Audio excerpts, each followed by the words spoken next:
Bonjour Samba la famille, nous sommes le 27 décembre aujourd'hui. C'est le deuxième jour de Kwanzaa. Et nous célébrons aujourd'hui Kuji Shangulia, qui veut dire l'autodétermination. Donc ce Nguzo, donc ce principe, nous invite à réfléchir sur notre capacité à nous définir et à être des architectes de notre destin.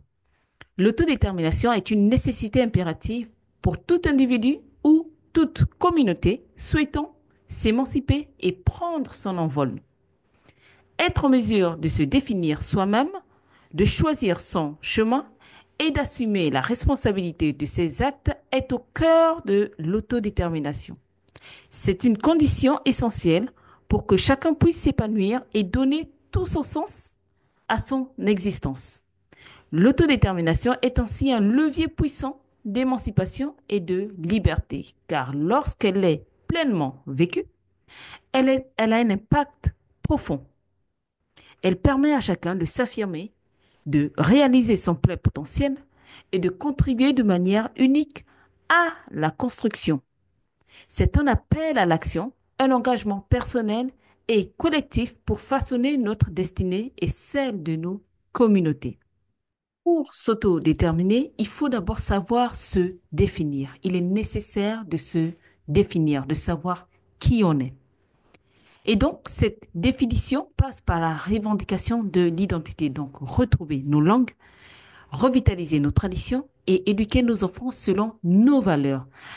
Cette, cette définition de nous-mêmes passe par l'affirmation culturelle, donc redéfinir notre réalité avec notre propre vocabulaire et nos philosophies et faire des choix pour notre avenir par nous-mêmes. Donc, devenir ce que nous choisissons d'être, pas ce que d'autres décident pour nous. Pourquoi? Parce que tout au long de l'histoire de l'Afrique, donc du continent africain, nous, Africains et Afrodescendants, nous avons été privés de nos droits fondamentaux à se définir. Des noms nous ont été imposés, nos langues ont été marginalisées, nos cultures ont été dénaturées. Aujourd'hui, on parle de folklorisation de la culture africaine. Voilà autant de manifestations de la domination coloniale et impérialiste. La définition de soi est pourtant l'acte premier de toute autodétermination. En revendiquant nos noms, nos identités et notre histoire, nous affirmons non seulement notre existence, mais aussi notre singularité culturelle et spirituelle. Pour nous, Africains et Afrodescendants, se définir signifie retrouver nos langues originelles, revitaliser nos traditions ancestrales et donner à nos enfants une éducation enracinée dans nos valeurs profondes. C'est redonner un sens aux mots que nous utilisons pour décrire notre réalité, élargir notre vocabulaire de manière à inclure nos philosophies et de manière à voir le monde sous notre lunette. C'est affirmer que nous ne sommes pas ce que d'autres ont décidé pour nous, mais bien ce que nous choisissons nous-mêmes de devenir. Comme vous le savez, tout projet est toujours semé d'embûches. Il y a toujours des défis. Donc, pour atteindre notre autodétermination, nous aurons sur le chemin des embûches, des handicaps. Donc, ce sont des défis à relever. Pourquoi? Parce qu'aucun peuple ne peut être libre tant qu'il reste dépendant des structures, des institutions ou des idéologies étrangères pour définir ses choix. Pour nous, cela se traduit par l'autonomie économique, politique et culturelle. Sur le plan économique, nous devons briser les chaînes de l'aide extérieure et les dictats économiques internationaux. L'autonomie économique implique que nous devons développer nos ressources de manière durable et équitable sans être prisonniers des chaînes de l'aide extérieure et des dictats économiques imposés par les institutions internationales, comme je viens de vous le dire. L'Afrique est riche en ressources naturelles, mais ces ressources ne bénéficient souvent pas aux peuples qui y vivent. L'autodétermination nous oblige à transformer nos matières premières sur place, à créer des industries locales et à encourager l'entrepreneuriat africain comme ça se fait aujourd'hui au Burkina Faso. Les défis sur le plan politique, il s'agira d'établir des systèmes de gouvernance authentiquement africains. Donc l'autonomie politique passe par le rejet des ingérences étrangères dans nos gouvernements et la création de systèmes de gouvernance basés sur nos références culturelles. Il est temps de rompre avec les modèles imposés qui ne répondent souvent pas à nos réalités et d'innover en adaptant les formes de gouvernance ancestrales à notre monde moderne. Il s'agit d'aller puiser dans notre passé, dans notre ancestralité, les mécanismes ou les systèmes de gouvernance qui ont fait que nos royaumes fonctionnent, nos royaumes perdurent jusqu'à avant l'esclavage. Donc, comment est-ce que ça se faisait avant et de les adapter à ce qui se fait aujourd'hui.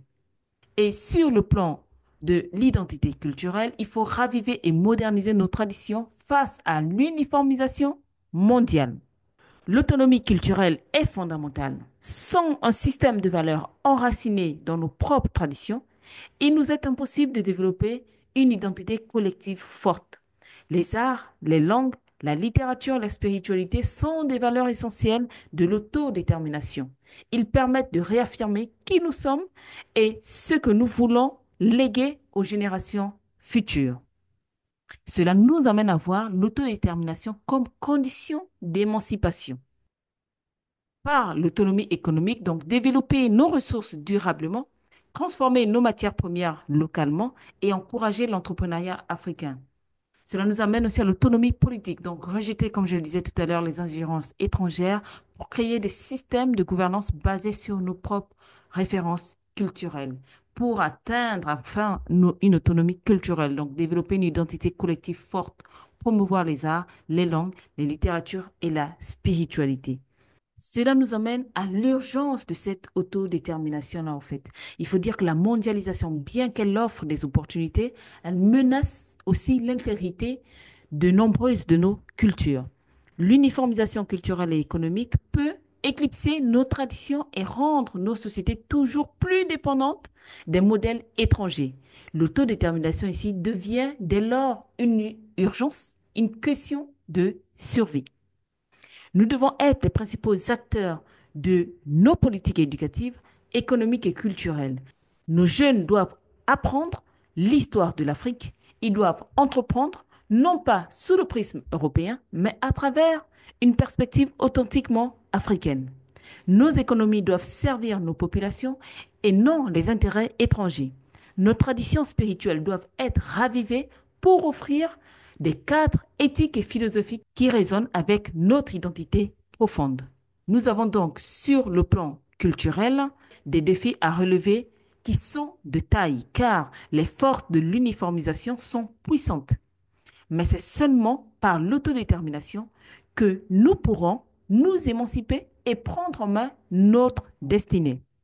L'urgence de cette démarche est criante face à une menace d'une perte progressive de la diversité culturelle. Nous avons également des défis au niveau éducationnel, une urgence au niveau éducationnel. Pourquoi? Parce que nous devons arriver à une éducation authentique et ce n'est pas le cas aujourd'hui. Il faut dire que l'histoire africaine a longtemps été racontée et interprétée à travers le prisme des puissances coloniales.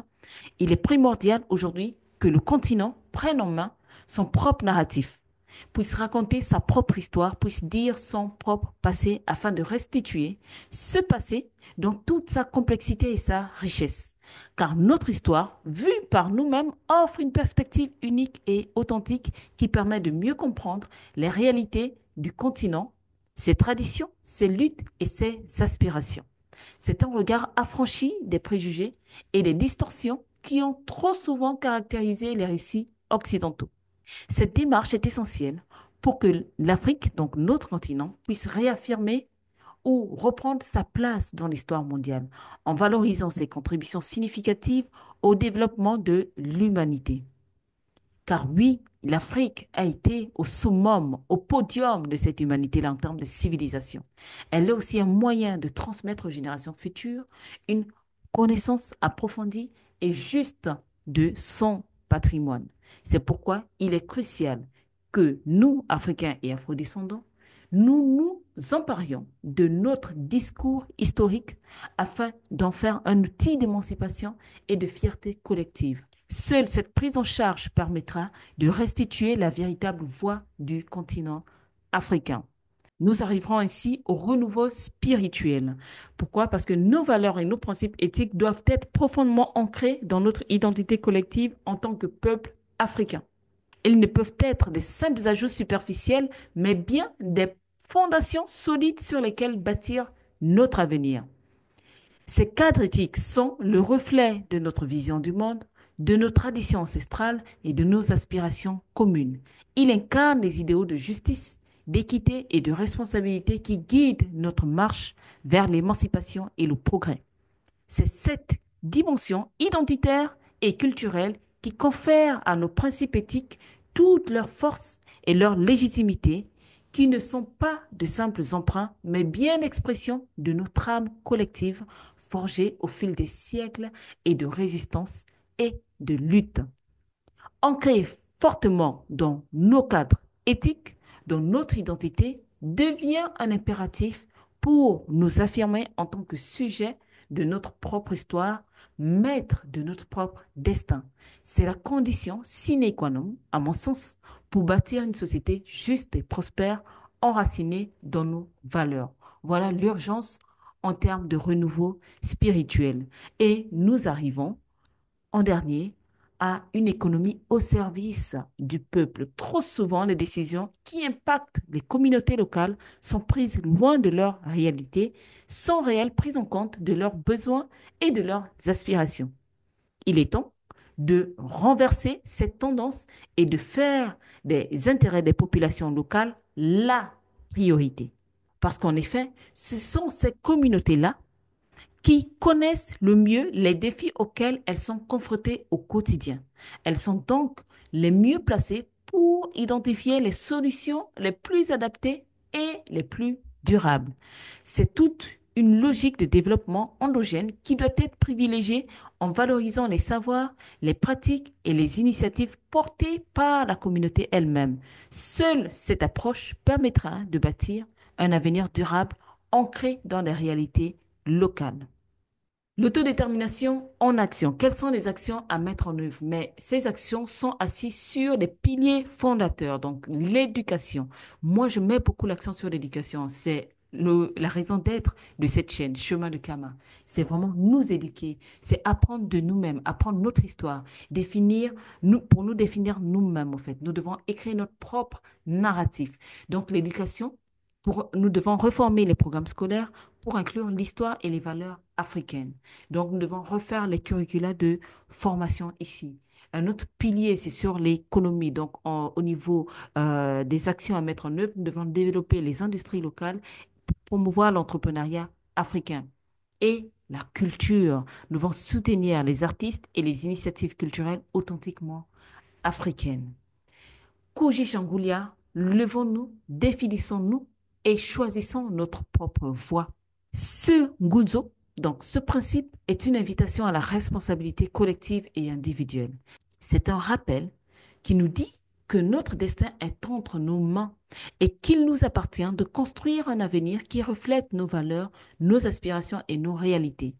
Par l'autodétermination, donc par Kiji Changulia, les Africains, donc nous, et afro-descendants, nous pouvons réaliser notre pleine renaissance et rétablir un modèle de société qui inspire le respect et l'admiration du monde entier. Il est temps de nous lever et de nous définir, de choisir notre propre voie. Levons-nous, définissons-nous et choisissons notre propre voie. Je vous remercie de m'avoir écouté. Je vous invite à continuer les discussions au sein de vos familles, au sein de vos communautés. Le concept du jour, le ngunzo du jour, c'est Kuji Changulia, l'autodétermination. Il ne me reste plus qu'à vous souhaiter un Happy Kwanzaa à tous. Je vous dis à demain pour le concept du jour.